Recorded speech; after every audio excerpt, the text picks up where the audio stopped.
Okay, again, good morning, everyone, and welcome to our last day of the International Winter School. It's been a good journey so far.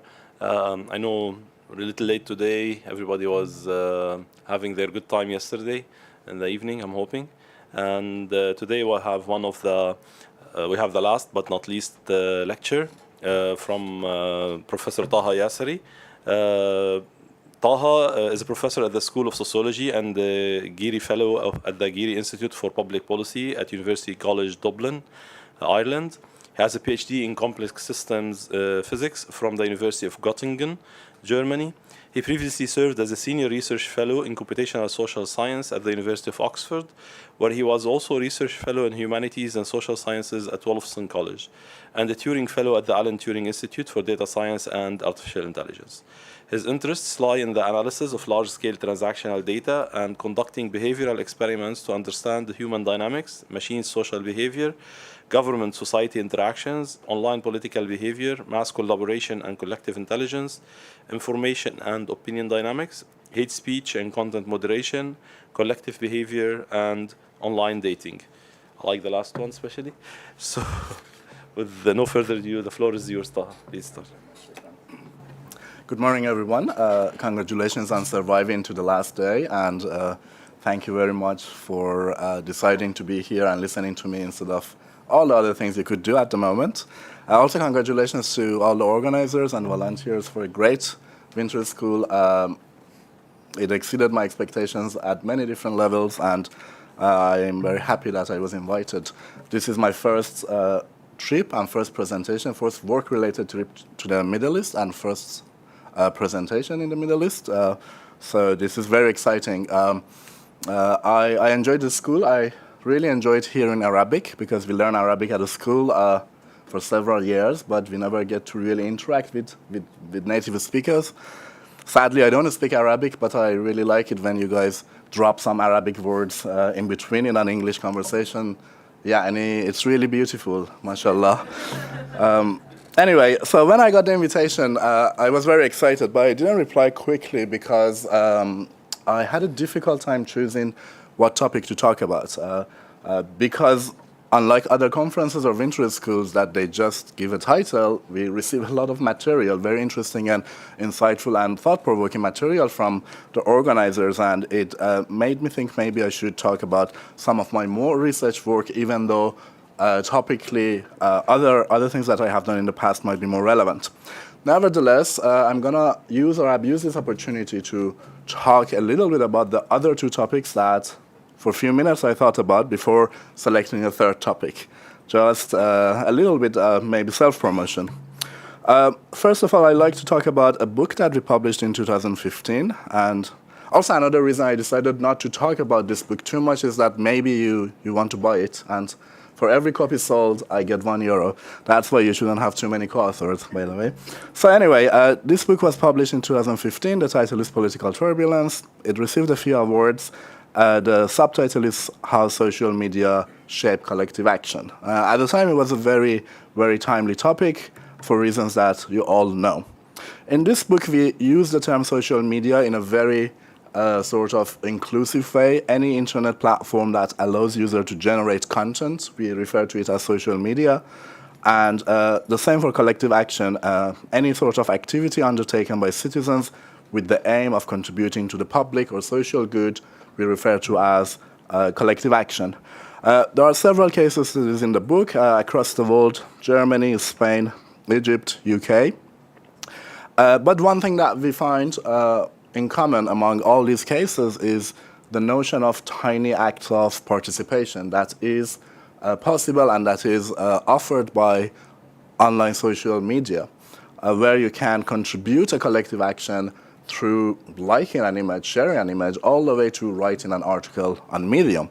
Whereas previously, before the internet, to be active politically or to contribute to social good, you had to sign up to become a member of a party or an organization and so on. Whereas now we can be active even sometimes without even being aware that we are already a political activist because we just share a photo on social media. So And in the book, we discuss that how these tiny acts of participation can scale up and can bring about changes in very different regions, in established democracies, in evolving democracies, but also how these changes that are brought about by this tiny act of participation, online mobilizations, are vulnerable. We observe that most mobilizations fail, particularly in the case of the UK online petitioning that we studied in very details. We realized that 98% of the petitions that are created on UK online petitioning website never receive any level of attention. It's basically 2% of the petitions that become successful and receive the attention that they deserve, and out of those 2%, a very tiny fraction lead to change. Nevertheless, change is change, and that is a change that is completely bottom-up, and it's initiated by citizens. This diagram shows the number of signatures over time, and what is interesting is that, for example, these 3 lines show the same petition, more or less, created by different people at different times, but they're all about the same issue. And we see that they experience very different levels of success. One of them received more than 100,000 signatures, and it leads actually to some changes in policy, whereas the other 2, one receives around less than 1,000 signatures and other one around 20 signatures. So this is the mystery of online mobilizations, that very few of them are successful, and it's very unpredictable to know which ones are going to be successful. And it is not necessarily related to the issue or the cause that they are related to. So if I want to sum up the book, we start by introducing tiny acts of participations that can scale up to larger scale mobilizations very quickly. Most of them fail, however. One very important aspect of online activism is social information, the fact that we can see what other people are doing. Before the internet, if you would sign a petition, you ask the guy how many have signed before me, and he might say, he or she might say, 20, or I don't know, we have to collect all the signatures and count them. Whereas online petitioning, you know at a time, at every second, how many people have signed the petition, how many people have shared a piece of information on social media, how many people have watched a YouTube video. And it turned out, and we show in the book, that this information, to a great extent, affects our own decisions and our own participation. Visibility is very important. I'm not the first one mentioning visibility at this winter school. The fact that our actions are visible is a very important factor in online activism, and it can go either ways. The absence of leaders, institutions, and organizations, and that's being replaced by a collective identity that is not institutionalized, is another feature of online activism. Nevertheless, even those few mobilizations that are successful are not necessarily sustainable. They don't stick around for long. You can think of many examples. I can think of Egypt when we talk about that. And when you look at the elections and changes that come through electoral politics, also one feature of new era or digital politics is that elections have become way more difficult to predict, regardless of the case and country that you are looking into. So we labeled all this political turbulence, and I remember in the book launch, someone asked my co-authors, okay, what is your prediction how politics is going to be like in the next 5 to 10 years? And my co-author, Helen Marget, replied, well, my only prediction is that politics is going to be very unpredictable. And I think she was right. So that was the book. Another project or another person I want to talk about a little bit is this gentleman, Bertie Widgeon. He was my first PhD student at the Oxford Internet Institute. His project was about, the title is Tweeting Islamophobia, Islamophobic hate speech among followers of UK political parties on Twitter. I wanted to mention his name not only because all the work that I'm going to talk about is actually his work, but also Bertie came to me from a background in political history and qualitative discourse analysis and said, I want to study Twitter. And I asked, can you code? Do you do programming? And he said, no, but I'm a fast learner. I trusted him, and within 3 months, over summer, he became a programmer. And you will see some of the things that he has done are so impressive in terms of the computational techniques that he learned. I bring this up because it's of interest school, and a few of you already asked me how difficult it is to pick up computational tools. The answer is that, well, if there is a will, there is a way, and there are many good examples of individuals who had a background in more qualitative, more social science topics, and could combine and enrich their work by picking up computational tools and computational methods. So I'm going to briefly introduce 3 papers that Bertie wrote. His main theoretical contribution to the debate of Islamophobia, particularly on social media and Twitter, was the distinction between weak and strong Islamophobia. Okay?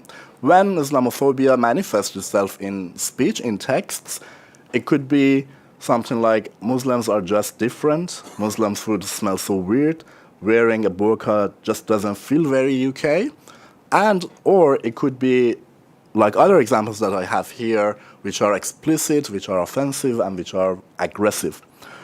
This separation, not only from theoretical point of view, was useful, but also in practice, particularly after we have done our analysis, it turned out that, in fact, a larger proportion of tweets that are Islamophobic are weakly Islamophobic. And that makes it technically very difficult for platforms to detect them, and also from legal perspective to argue against them, because you can't really say, oh, someone's Twitter account should be shut down because they tweeted Muslims are just different.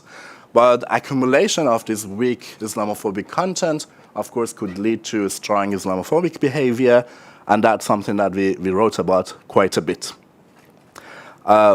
Anyway, so the number that I'd like you to remember is that among all the Islamophobic tweets, 2/3 of them were weak, implicit Islamophobic. His second paper was about how, okay, maybe I go back. This is the number of Islamophobic tweets over time, over the course of a year, and you see there is a lot of fluctuations. And we wanted to know where does this fluctuation come from, why the numbers go up and down so quickly. And for that, we focused on individuals, those Twitter users who have been engaged in tweeting Islamophobic content. And by analyzing around 5 million tweets coming around 5,000 users who identify as far-right actors on Twitter, we discovered that there are very different types of Islamophobes. And we came up with a typology which shows that, well, some of them, the rate of Islamophobic content that they produce is constant. It doesn't really change in time. But interestingly, there are people who, within the same time frame, the number of their Islamophobic content increases, and the ones that basically de-engage from the Islamophobic discourse. Unfortunately, we could not access these individuals. We could not really collect more information about them to understand these curves. But what was important for us to say was that, well, if we want to come up with policies inside or outside of social media platforms, we have to think that not all the actors behave the same way, and we might come up with different policies for different type of behavior.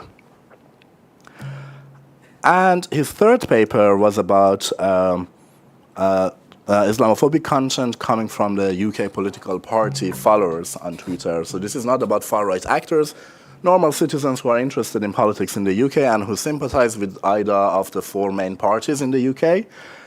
We see that there is very little difference in the volume of Islamophobic content coming from followers of Conservative and Labour parties, but UKIP and British National Front particularly, British National Party particularly show a higher level of Islamophobic behavior among the party followers. So what we wanted to see was what happens when a terrorist attack happens in Europe. We had the anecdotal evidence that there is more Islamophobic content being spread on social media, but we wanted to know what's the dynamics of that. Here there are a few cases of terrorist attacks. As you can see, there is a quick, massive increase in the volume of Islamophobic tweets, which decays and goes back to the baseline level after a while.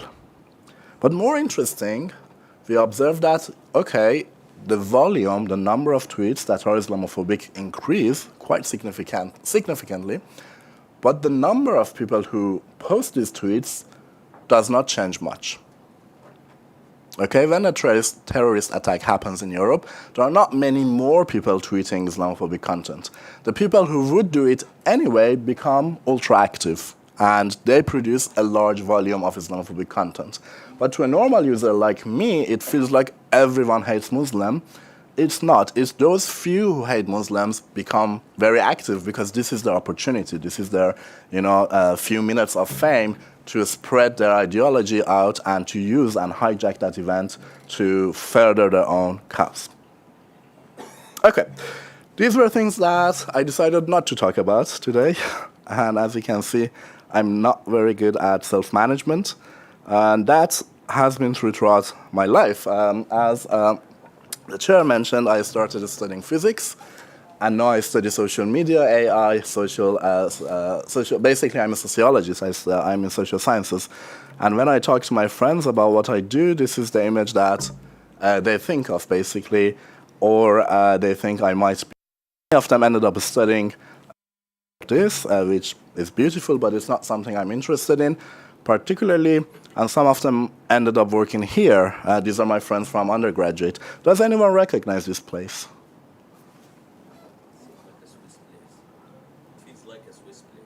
Very, very correct. I'm impressed. This is CERN, CERN in Switzerland, at border of Switzerland and France, which is the, nuclear energy research facilities in Europe.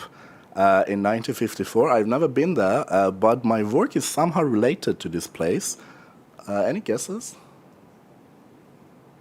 This is where the web was invented, right? In 1989, Tim Berners-Lee, a British physicist, who found it very difficult to connect documents who were stored on different computers at CERN. So he got the idea of the protocol, basically invented www. And then a few years later, of course, everyone wanted to be on the web. First, it was libraries, universities, governmental organizations, but then companies particularly got very much interested. And this sort of over-optimism that we had led to the dot-com bubble in 1990s, and it burst a bit later. We know that history. But talking about history, a few years ago, I found a book in a library, which I found fascinating. This is the book, the Yellow Pages of the Internet. Some of you might not know what Yellow Pages is. It's basically the phone book of the Internet. It has all the addresses of all the websites on the web. This is a stupid idea, right? They published it for about 10 years, every year, and some of the things written on the cover is just amazing, like discover what Internet has to offer. So these guys clearly didn't understand how Internet is going to look, or couldn't predict how Internet is going to look in a few years' time. They thought of Internet as something static, something that people find information on it using a book, and clearly that is not the case. Since these guys have stopped publishing this book, few other things happened. Particularly in 1999, the notion of Web 2 came about. Web 2 as opposed to Web 1, which was more a static version of the web, more hierarchical version of the web. Web 1 was basically the information of Web 1 was produced and disseminated by people of power. The power could be a government, could be a local library, but citizens were merely the consumers of the information. In Web 2, in contrast, the producers and the consumers of the information were the citizens to a great extent. And then soon after, some other things happened. In 2001, Wikipedia was launched. In 2004, Facebook. In 2006, Twitter. And around 2010, where I moved to the Internet Institute as one example of many events, Arab Spring or Arab Uprising happened. And as I mentioned the other day, about that time, everyone was in love with social media and Mark Zuckerberg, and we thought that's it. Democracy is here, everywhere, and we don't need to be killed anymore. We can just tweet the revolution. Well, I'm not gonna go into that discussion. I think we need a month for that discussion at least. But soon after, other things happened. In 2015, for the first time, Conservative Party in the UK used Facebook advertisement in their electoral campaign, which was not illegal, is not illegal, but for the first time, people started thinking, okay, if one party has the money to use Facebook ads and the other party doesn't have this money, how this is going to be a fair election? We had to ask and answer these questions. In 2016, the UKIP party for the first time used misinformation and fake information, fake images to basically further the cause of Brexit, and they were successful.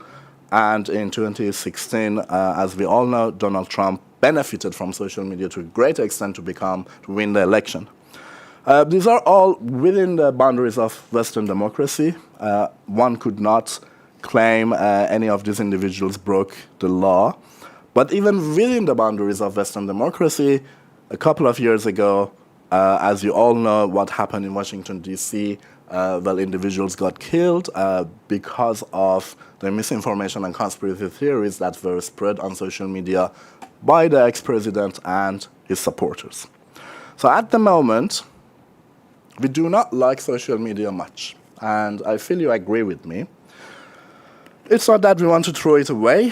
I think we all think it's useful, but the problem is that A, we don't know exactly how it works, and B, we don't know who and how to regulate it. And, I mean, on top of everything that I say, we should keep in mind that most successful social media platforms are products by private American companies. This is something we sometimes forget, that Twitter is a company, okay?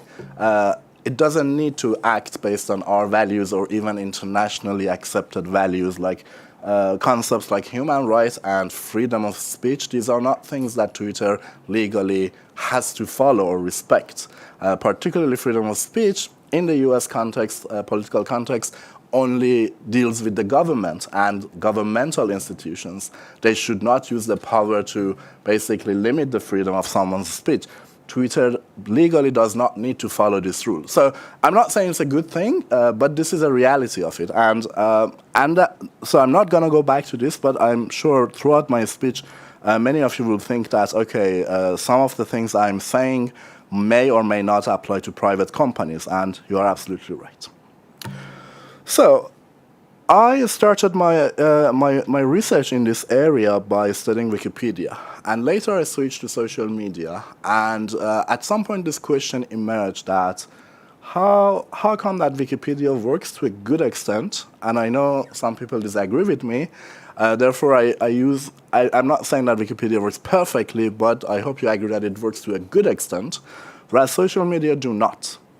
And again, you might say, why do you compare apples and oranges? Wikipedia is a non-for-profit organization. Social media, as I just said, is a private company, and so on and so forth. But as an ex-physicist, as a person who is used to oversimplifying things, you know, there was a joke that if a physicist wants to study a horse, first thing they do is they assume it's a sphere and then study the movement of the ball. So I agree, I am oversimplifying the question here, but even at that very basic mathematical level, when we look at the network of interaction between users online, can we find a reason or an explanation why Wikipedia is successful and social media have gone to the state that none of us is a big fan of them? So I'm going to spend the next 20 minutes trying to address this question.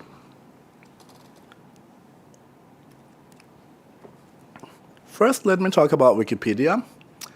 And some of you are younger than Wikipedia, but I'm clearly not. And when Wikipedia appeared, I couldn't believe it. I couldn't understand how it works. It was crazy that anyone can edit this encyclopedia, yet it's more or less decent. For many years, I thought it's the experts that write Wikipedia, but today we all know that you can edit Wikipedia, I can edit Wikipedia. There is a hierarchy, there are lots of policies, but in general, anyone who has access to the internet can edit and change the information in Wikipedia. And this just doesn't add up, because if 5 of us have dinner together and you pick any topic, after a couple of hours, we start fighting, let alone writing something decent and readable and useful and informative about that topic. But that is what happens on Wikipedia. Millions of people from across the world with very different interests, preferences, ideologies, opinions work together and produce something that arguably is the most valuable thing on the internet today. So that's why I call this the zeroth law of Wikipedia, that in theory it should never work, but in practice it does. Well, it's not always smooth. There are lots of edit wars happen on Wikipedia. That was the topic of my studies. For the next 10 minutes, I'm going to use two words, war and conflict. It's important to remember this is in the context of Wikipedia. I know some of you work on these topics in the context of violence and real-world conflicts and war, and I felt a little bit uncomfortable about it, but this is the terminology that we stole from you. So to study edit wars, which basically is when a bunch of people, or at least two individuals, override each other's contribution for an extended amount of time, or many times, we looked at what we call reverts. So the next 5 minutes might get a little bit boring. What is a revert? I just pick a random article from English Wikipedia here. You can go and check the history of this article, and that is a list of all the edits that have been committed to this article. Here I'm going to show you like just 8, and I don't know the exact number, but I think this article particularly must have been edited few hundreds of thousand times. So this is a tiny amount of its history. But you notice that in the summary of some of the edits, in the basically users type in what they have done with the article, we see that they reverted the previous contributor's contribution. It's basically Fadi writes something or adds something or deletes something, and I don't like it. I can press a button to revert it. This is a built-in feature of Wikipedia software, and they built it to help users suppress vandalism. Because many people at the beginning particularly would go to Wikipedia and delete something or add something funny. So Wikipedia wanted to enable users to revert this quickly. But then we noticed experienced users are using reverts to fight over the content of article. Not to just fight with the trolls or vandals, but to fight with other people who have just a different opinion. The good thing about this reverse is that computationally it was very easy to detect for us because we just compare different versions of the article. If we find two versions that are the same, we know that a revert has happened. And it was binary because there is always someone who reverts someone else. So we could build a network. So this is a network that we built. This is a small sample of all the reverts that have happened on one article on English Wikipedia, the article about anarchism, the political theory, and each circle here is one Wikipedia editor, and two circles are connected if one of these two has reverted the other one. The thickness of the connections, the thickness of the links or arcs is proportional to the number of times they have done this. And you see that, well, a majority of people get reverted or revert others a few times, but then there is a handful of them who spend their lives just editing and just reverting other people's contributions on this one article. Welcome to the internet. So what we did was we counted this messy image. We came up with a way to see how much of these reverts are happening. We didn't simply count them because sometimes you revert yourself if you just make a mistake. Sometimes you revert a vandal. We came up with a clever way of trying to measure the real conflict. I'm not going to go into the details, but using 10 years of Wikipedia in 13 different languages, analyzing 5 million reverts, first thing we looked at was the most controversial topics in different language editions of Wikipedia. Here is the table for 5 languages. At the time, 2011, George Bush, the article about him on English Wikipedia was the most controversial article, followed by anarchism, Muhammad, the list of professional wrestlers in the American Wrestling League, global warming, which the article later was retitled to climate change, and so on and so forth. You see some similarities in different languages. Of course, I translated all the titles to English. You see that Jesus appears everywhere. In the Spanish Wikipedia, a lot of football clubs, Club America, Athletic Bilbao, FC Barcelona, Alianza Lima, these are all football clubs. They appear in the, and Jesus doesn't appear in the Spanish Wikipedia in the top 10. Well, someone once told me, yeah, because football is our religion. Well, we know, joking aside, we know that these football clubs have strong political connotation, particularly, Barcelona, and these belong to, minorities who sometimes and often use their club identity, their club affiliation in relation to their political cause. We see some patterns. Sadly, it wasn't my job, and I didn't have the bandwidth to go through all these examples and come up with a reason. But I was very happy that over the past 10 years, many people who had the skills and interest and knew about the context picked up these lists and did case studies or ethnographic studies about any of these topics and any of these articles and why they appear on this list. So if you are interested, these lists are publicly available. Also in languages that you might be more interested in, Arabic, Persian, and Hebrew. And any of these articles has its own story, and the fact that it appears in the top 10 tells us something about the topic. I give you a few seconds if you want to browse over these lists.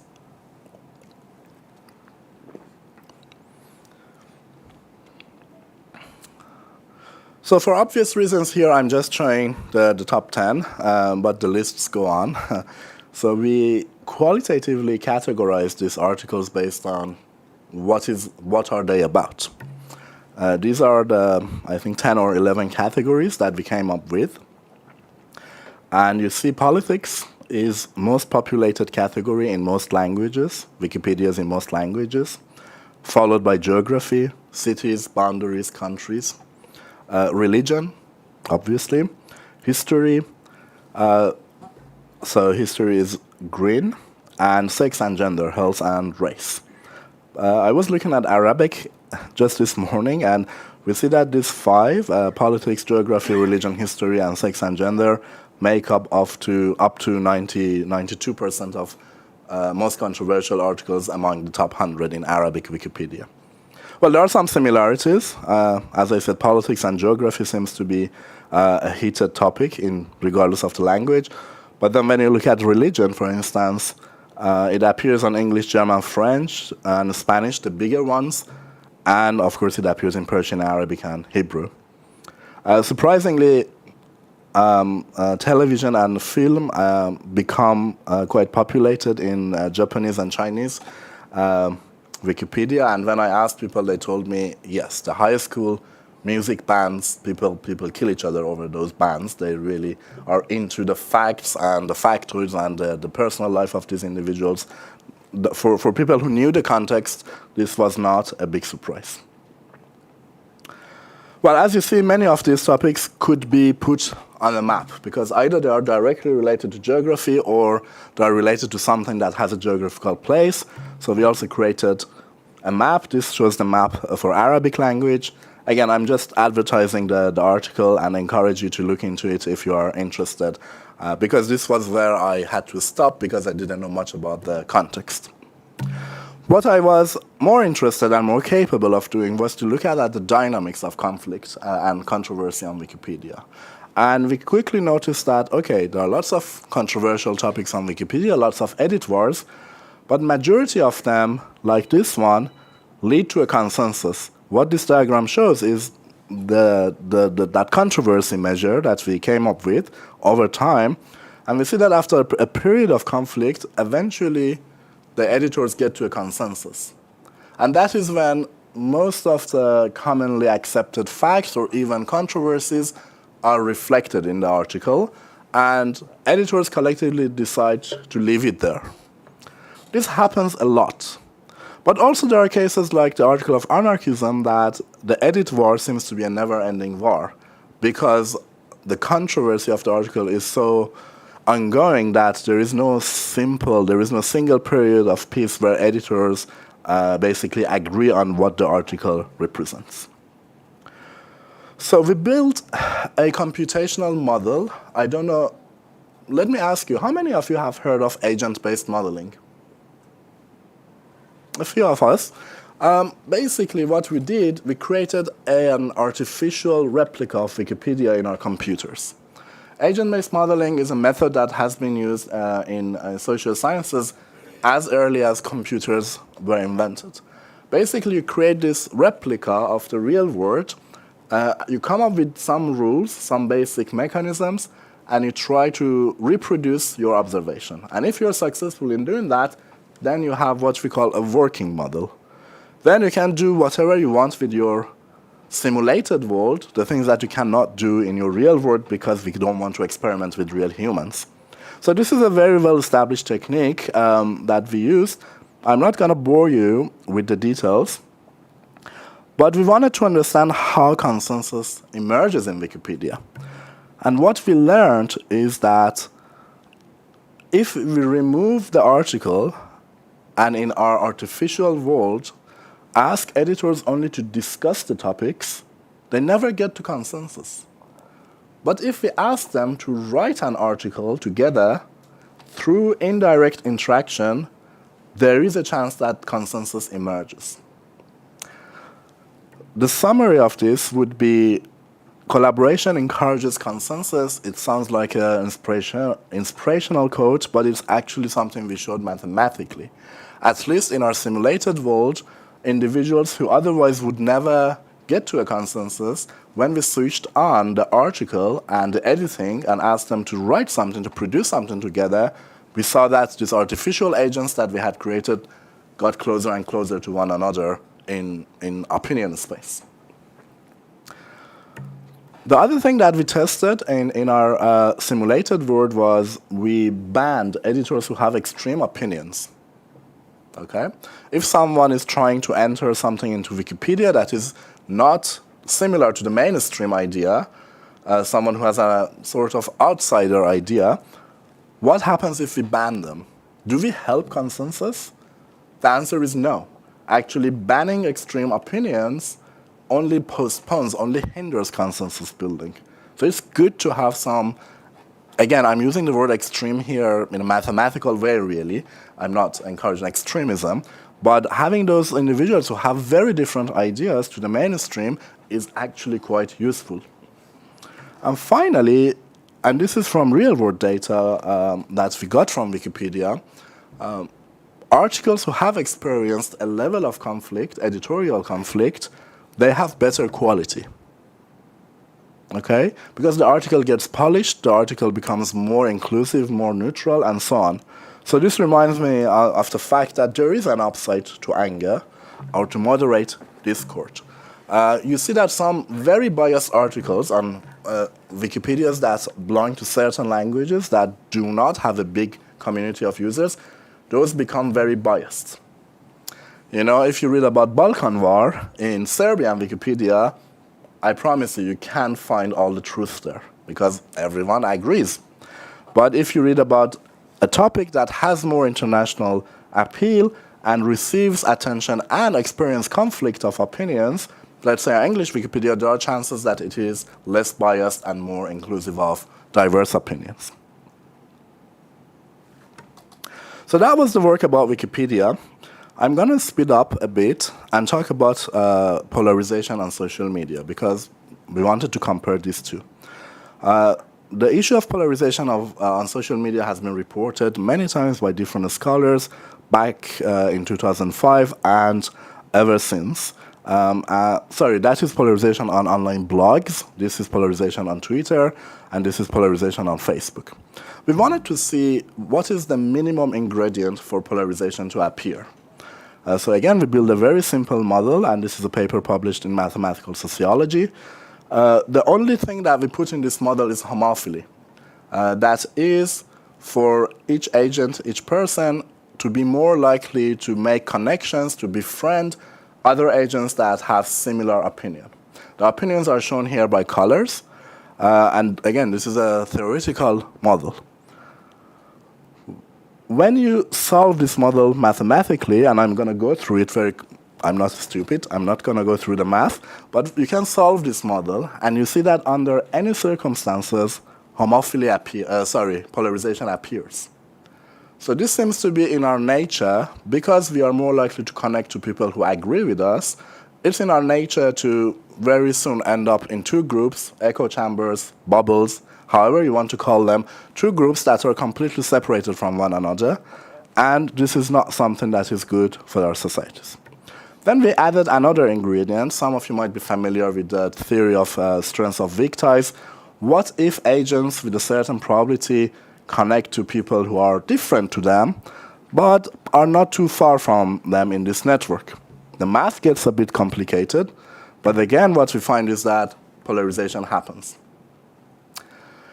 Then we thought, okay, what if social media platforms algorithmically try to break these bubbles? What if Facebook introduced people who think very differently to me and asks if I want to connect to them? Whether such algorithmic intervention could help us break the bubbles. The math gets a bit longer, but again, no matter how much algorithmic bias, positive bias here, how much algorithmic intervention you use, bubbles emerge. So this is a bad news. Basically, this is a very sad paper. The conclusion is that bubbles appear on online social media no matter what. And the reason is because in our model and in reality, disconnecting from people who are different to us is so easy. I mentioned it the other day. As soon as you report someone's post or content on any social media platform, the next question, well, they thank you. The next question is that, do you want to block this person? Do you want to unfollow this person? Well, if I wanted to follow this strategy, I wouldn't be talking to any of my uncles because I never liked what they said, but I had to sit and talk to them around the dinner table. So this is the problem. And when we published this paper, a couple of days later, another paper was published, very different methodology, but better title. The title of this other paper is Whether Social Influence and Unfollowing Accelerate, not whether, social influence and unfollowing accelerate the emergence of echo chamber. The fact that we are encouraged to unfollow each other and we can do it so easily is not a good thing on social media. Do I have 5-10 minutes? Yeah. Okay, very good. So with one of the authors of this paper, we started writing an opinion piece, really, not an empirical work, trying to spitball whether the model of Wikipedia, the fact that people write things together, work together, could be used somehow in social media, on Twitter, Facebook, I don't know, the new ones that I don't know, TikTok, and so on. We were just basically discussing possibilities, and out of the sudden, Twitter announced a new product called Birdwatch. Has anyone heard of Birdwatch? Few of you. Has anyone heard of Community Notes? This is the same product rebranded by Elon Musk, so he changed the name of two things, Twitter to X and Birdwatch to Community Notes. So some of you might have seen it even without noticing how it works. There is a tweet that you read and you think this is misleading. This needs to be contextualized. Then as a Birdwatch user, similar to a Wikipedia user, you can write a note and argue with the tweet. Several people can write notes, and birdwatchers can vote on the quality of each other's notes. So in this case, this seems to be a better note. It gives some references, it argues. This one is just an opinion, sort of a claim. And people have voted, other Birdwatch users have voted this to be a better note. So on Twitter, anyone who sees these tweets also sees the note. Okay? And I don't know if you're following Elon Musk, but a couple of weeks ago, one of his tweets get noted. That's when someone writes a note and enough people vote so that the note appears next to the tweet. And he was very happy to get noted because he was claiming, look, even as the owner, if I say something that is not accurate, I get noted. But then the next tweet, he argued again that he was correct in the first place. But that's a different problem. So what we did, as we were working on that draft, we collected the data, and the data of Birdwatch community notes is free, publicly available. It seems to be like the nice corner of Twitter office, and I talk to people, and they're actually very nice. I haven't talked to other people in Twitter. They're nice, perhaps, but these people are really trying to solve the problem. Anyway, the data is publicly available. The algorithms are publicly available. You can have a look at them. So we collected a certain number of tweets and certain number of notes written by certain number of birdwatchers and how they have voted on each other's notes. Okay? So you can build a network where nodes are birdwatchers and they're connected if they agreed with each other's notes. Okay? This is how it looks like. Does it ring a bell? Well, the community, we detected the color shows the communities that are detected simply by looking at the structure of this network. I am sure you have guessed these two communities are people basically supporting Republican and Democrats, this image is very similar to the image that I showed you earlier that shows polarization among Twitter users. We see, to some extent, the same polarization appears among Birdwatch users, which is a big failure. Basically, people write notes and vote on each other's notes merely only based on their political affiliation. There is no crowdsourcing. There is no combination or collaboration of ideas. Well, but then we remembered what we were advocating for was collaboration, not evaluation of each other's contributions. What is implemented in Birdwatch at the moment is an evaluation system. What we wanted or we were thinking could be a solution was a collaborative system where people engage directly. To test that, we ran some experiments. We recruited people from the US. We created a replica of Birdwatch. These are real people, unlike the previous work. And we asked these people to write notes about certain tweets. We started with 40 tweets from Republican politicians, 40 tweets from Democrat politicians, and we created groups of individuals that have different combination of political affiliation. So we asked 2 Republicans to work together, we asked 2 Democrats to work together, and we asked the mixed group to work together. So they wrote their notes, and then we showed their notes to a different group of people, both Republican and Democrat, and asked them to evaluate those notes. This is a complex design, perhaps the most complex design of any of my experiments, but we had to go through all these different branchings because we wanted to have all the combinations. So imagine a tweet written by a Republican can be evaluated by 2 Democrats, and the note that they have written can be evaluated by a Republican, and any other combination. Which team do you think in general writes better notes? When I say better, according to these evaluators, it's difficult to say which note is objectively better, but we asked many participants to rate these notes, and then we average over the rating. So you believe that a mixed group writes better notes? Okay. Well, my hypothesis was that, yes, the mixed group writes a better note, and that was inspired by Wikipedia, where opinion clashes are actually useful.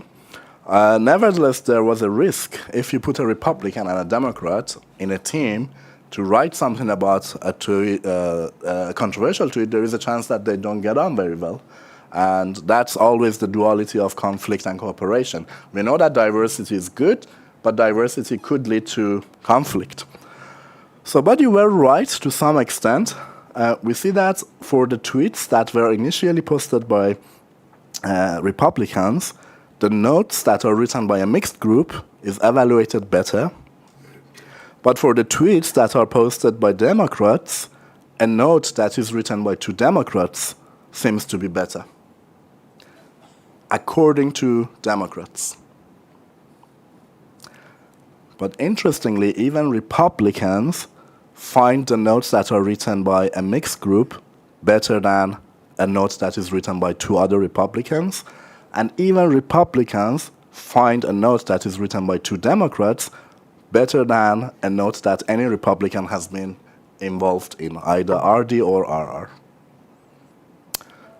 If you ask me why, I would say these diagrams came to me this Monday. So we really haven't had time to think and to understand what's going on. But this is experimental design, and I'm very excited to be able, for one of the first times, to talk about causality. It's not an observational study. Well, I'm going to finish here. I just leave my conclusion up here, and you are free to interpret it the way you like. Thank you very much. Thank you, Taha. And at least we learned that Al Gore did not invent www. That's true. Okay, open the floor for questions. Let's see. The left side is always silent, so start with Dr. Ahmed. Thank you very much, Taha, for this very interesting presentation. I have 3 questions, if you don't mind. So the first one, I'll be fast. The first one about petitions. Very interesting. But I wonder whether you've taken into account the political climate or context. When it comes to, for example, the differences in the engagement with the petitions. You showed us the chart showing that 3 petitions with the same issue or cause receive different types of engagements.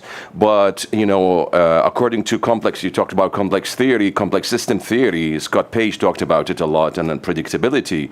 It should take into account also the context, like what is happening. Again, I'll be fast. For example, today in Canada, for instance, if you look at the government website, there are dozens of petitions criticizing Israel. This would not have been ever possible without the Gaza war. Like, it received the highest number of petitions in the history of the country, just because of the Gaza war.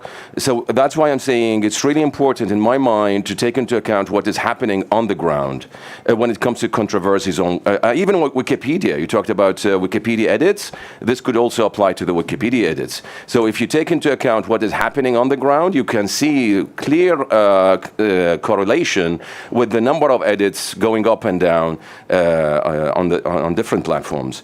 Second, how did you define implicit Islamophobia? For me, this is the operationalization. I'm very interested in that. One of the problems I face every time. And also, why do you call Wikipedia a success story? How do you define success? I'm very curious. Thank you so much. Thank you so much, Taha. That was fascinating talk. Jama Yusuf from the Arab Center. I want to point out that Wikipedia is innately, and in terms of design, different from the social media platforms like Facebook, Twitter, and others. So when you designed your last experiment we saw, are you modeling the collaboratory kind of more thinking based on system tool that is associated with Wikipedia? Or are you modeling the social media, which is a design that's different from Wikipedia?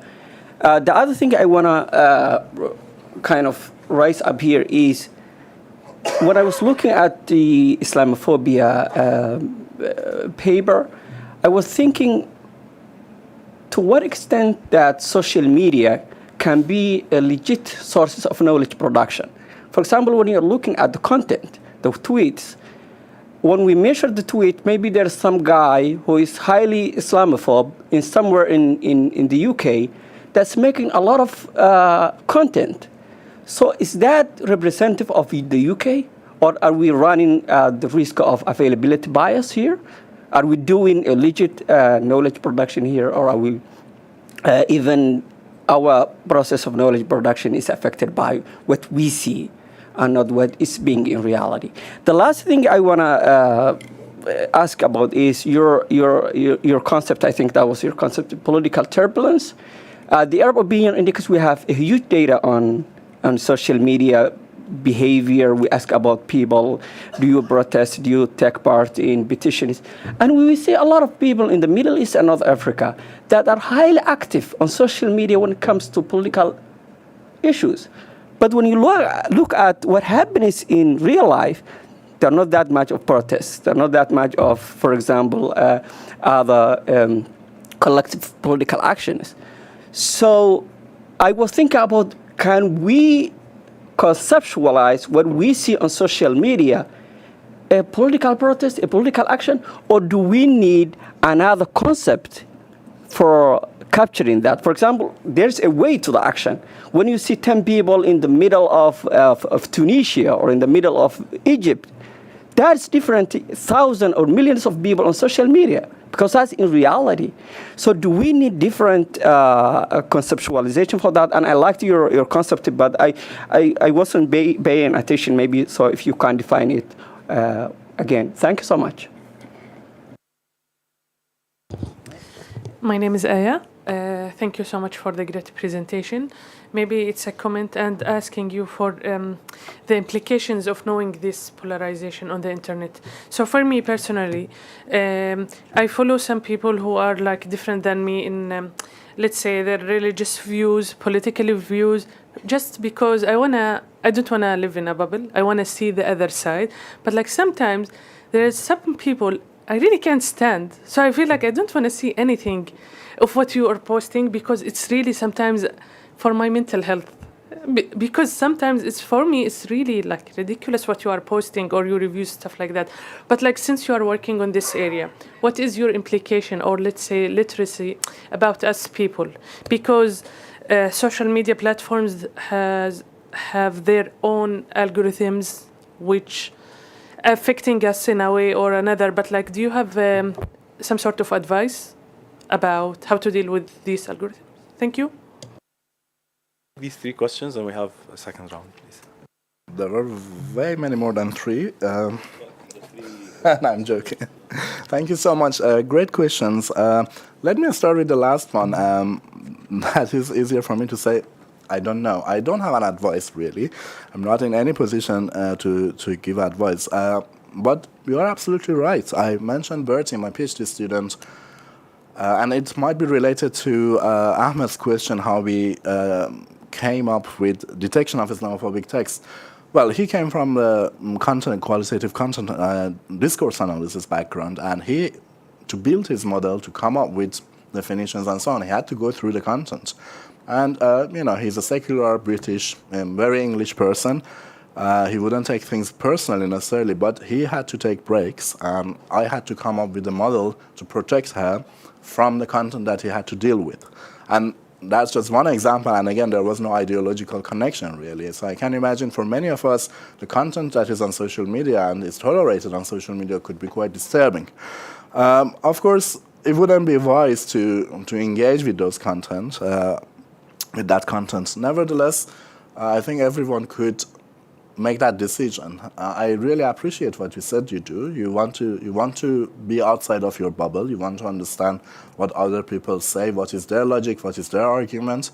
I can't give an advice, but I think every person, if we try to have a more diverse news diet or information diet, and we also be mindful of the boundaries, the level of tolerance that we can have, I think that in general gives us makes our information system more healthy. Okay. Sorry that, again, I cannot say anything for more detail than that. Back to the question about I seem to be taking things from the back, but the notion of online political activism and connection of it to political change, in a real-life political change. My co-author, Helen Margetts, has a very interesting anecdote how when she went to the UK Parliament for the first time to talk about the role of social media in politics, people made fun of her. A, because she was a woman, and B, because no one believed that social media activism is a thing, and they made like, oh, these people are just clicking and typing because they have nothing better to do. 25 years later, could you name, it's a rhetorical question, but I can't name any current or recent political activism that has been successful in a way that it has been internationally, it has become internationally visible, that doesn't have an online aspect. As we heard yesterday from Professor Stein, even real-world conflict and wars now have very strong PR, digital aspects on social media. So I agree with you. The things that are happening in online politics are very different to the traditional political studies or political knowledge that we have generated over the past 100 years, and we do have to come up with a new political science, and that's what we are trying to do. Nevertheless, we have to be careful that separating these two might lead us to think that, the online politics doesn't matter. Well, it has become part of the real-life politics, part of the politics as a whole, but the science we need to understand it might be different. And I think that applies to any other aspect of human life in the digital age. I pick up two questions together about Wikipedia. Why is that successful? And the design of Wikipedia. Again, when I say Wikipedia is successful, is to some extent based on the traffic that it receives. It has been over the past 15 years at least among the top 7 most visited websites, and all the other 6, and in fact all the top 20 websites on the list of most visited websites are commercial websites. So Wikipedia is the only non-for-profit, very popular website on the internet. Okay, this is one level of success. You might disagree with me.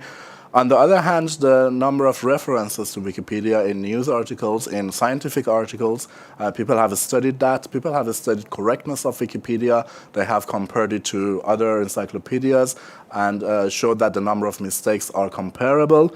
And finally, and I just want to throw it out, not necessarily as an evidence for success, but as an evidence for importance of Wikipedia, ChatGPT and all these language models that we are using are trained on Wikipedia, and there has been a great work recently published that they got ChatGPT to write an article with references, with real references, and 100% of the references came from the article on Wikipedia about the same topic.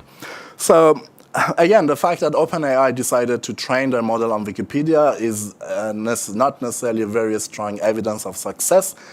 But in a way, it's something that is reliable, at least in all these examples. There are many issues, many shortcomings and flaws with Wikipedia. We all know of them as well.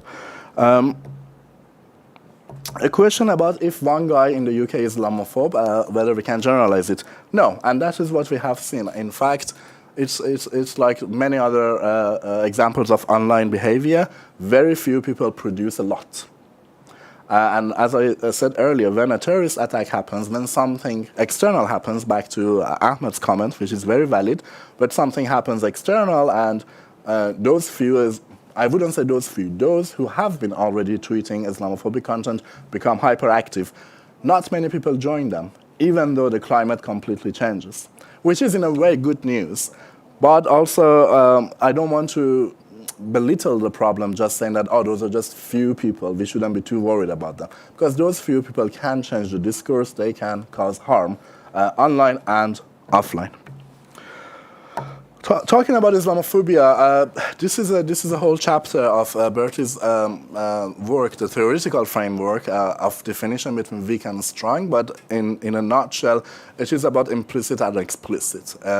The way we came up with the table of features, and then we trained the model based on manually annotated data sets. So we asked 3 PhD students to read the sample of tweets, and based on that table that came up from the theoretical work, labeled them, and then we got this and fed it into our machine learning algorithm. To be honest, I cannot elaborate more because this was mainly done by him, and I wanted to make that clear. But his thesis is publicly available, and I encourage everyone to have a look. Climate is very important. We started EditVar study on Wikipedia when I think Michael Jackson died, and there was a swarm of people towards his article. You're absolutely right. It can explain. As for the petitions, it's a bit more tricky. We tried to find a predictor. There must be something which can tell us which petitions become successful. We looked into the topic, we looked at the news, we looked at time of the day, we looked at day of the week, etc., etc. The biggest, the most successful predictor was who created the petition, which is a little bit ironic because we like the internet and social media because everyone could have a voice. But in reality, we see that a few people who are already famous can benefit much more from this new platform, which is very similar to any other technology. People who are already affluent, people who are already rich can benefit from the new technology more than others. And I think that is a little bit related to a lecture yesterday or the day before yesterday about micro-celebrities and online activism. That happens too. But again, that wasn't a very successful predictor. It could explain some variations, but the whole thing is a little bit unpredictable. Thank you, Taha. Yes, please go ahead. Very sure. Thank you for this fascinating presentation. I have a question that relates just exactly to what you said about how some people might have more influence, for example, on petitions.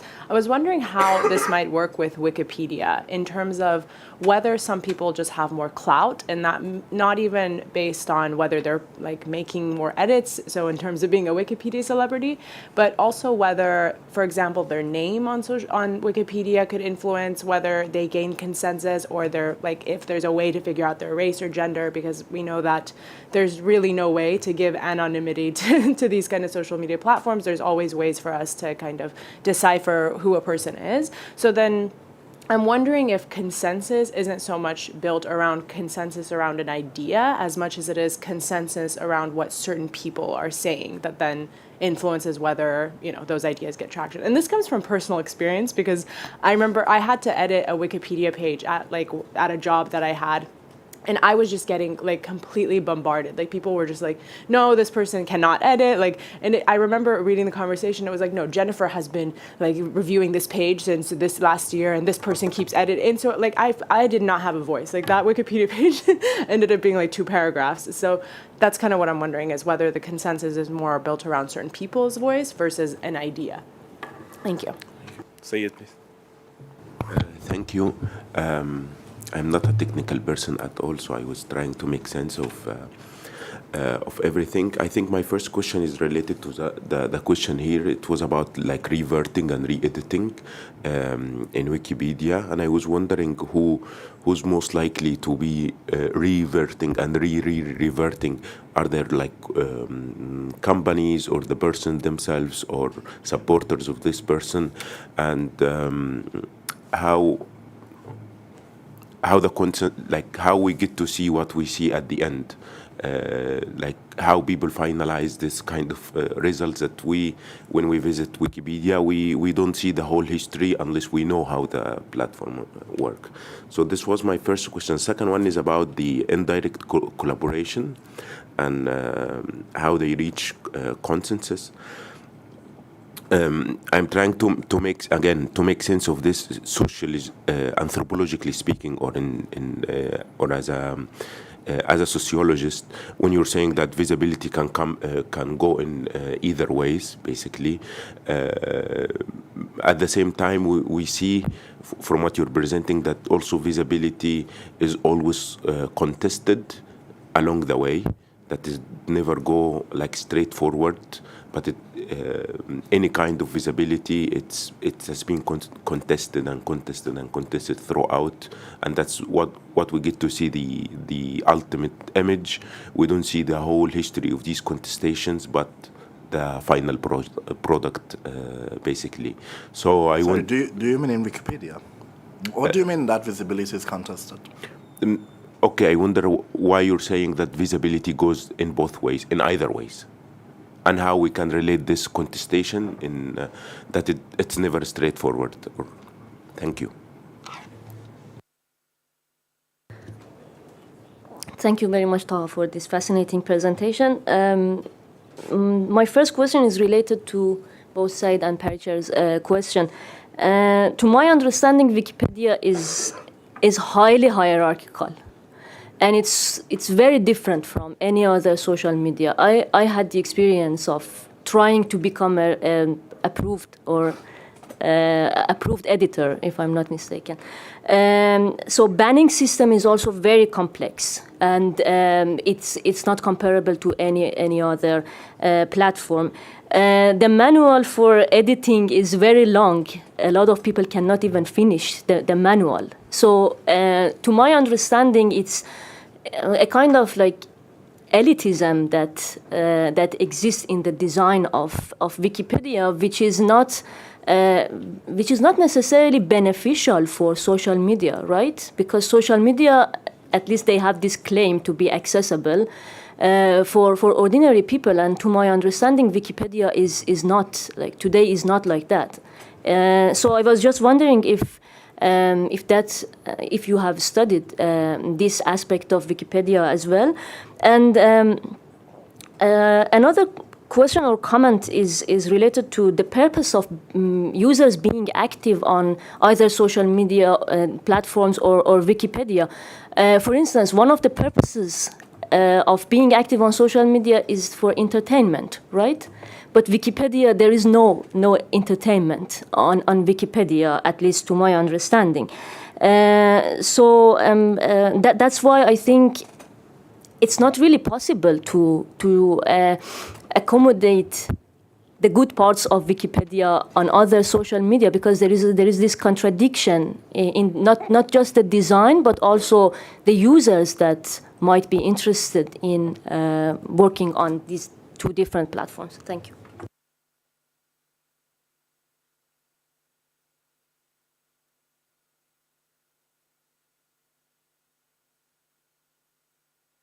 Thank you so much for your interesting talk.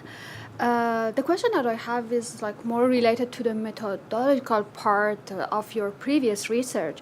In studying digital big data, applying computational tools, how far is possible to study hate speech, for instance, Islamophobic opinion, which adopt metaphoric, ironical, and satirical language?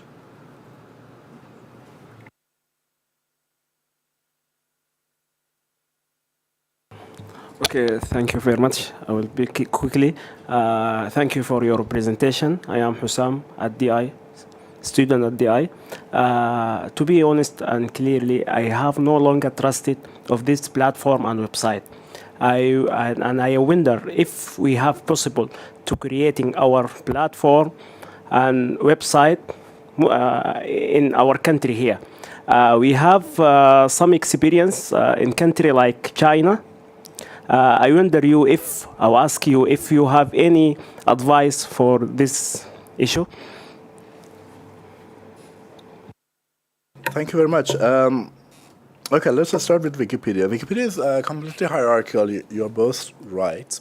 Nevertheless, this hierarchy does not come from real-world status of the person, because the real identity of the people, to the greatest extent, is not verified or known. You know, I can go and claim that I don't know, Barack Obama, and I create a username, Barack Obama. I think they've made me to change my username, but I can claim, but it's irrelevant. No one cares who the person is. And even if I go and change things on, actually someone has written a page about me on Wikipedia, and I asked an editor to add something, and there was no source, and they deleted it, and it was fine. And I couldn't go and say, hey, I'm the guy, because it doesn't matter. And in that sense, I stand by Wikipedia policies. The real world status of a person doesn't seem to be bothering the editors within the environment. But within the environment, there is a hierarchy that comes from experience, and there is some level of elite democracy happening there. So a group of people can promote you on the way to the top. There are many different layers, depending on the design, 7, 8 layers. And it is not necessarily democratic. It is a reflection of the group of people who chose to be there. And you mentioned gender. One of the issues I have with Wikipedia, and Ahmed might like this, there are estimates of 98% of the users on Wikipedia are male. And a majority of them are from rich European countries, even for languages like Arabic. My friend Mark Graham, look up his work, studied Arabic meta-languages and found some amazing cases that how, I don't remember the name of the monument, there is an editor about the location of monument in Egypt, and one Egyptian guy, editor, says, I can see it from my window, the location is this. And a UK-based guy says, no, according to that book written 200 years ago by a British tourist, the location is that. And Wikipedia takes the British guy's word because there is a reference. So there are many biases and many shortcomings, misrepresentations on Wikipedia. You mentioned the consensus, I thought you would be seeing even in our model, the location of the consensus is not representative of all the opinions.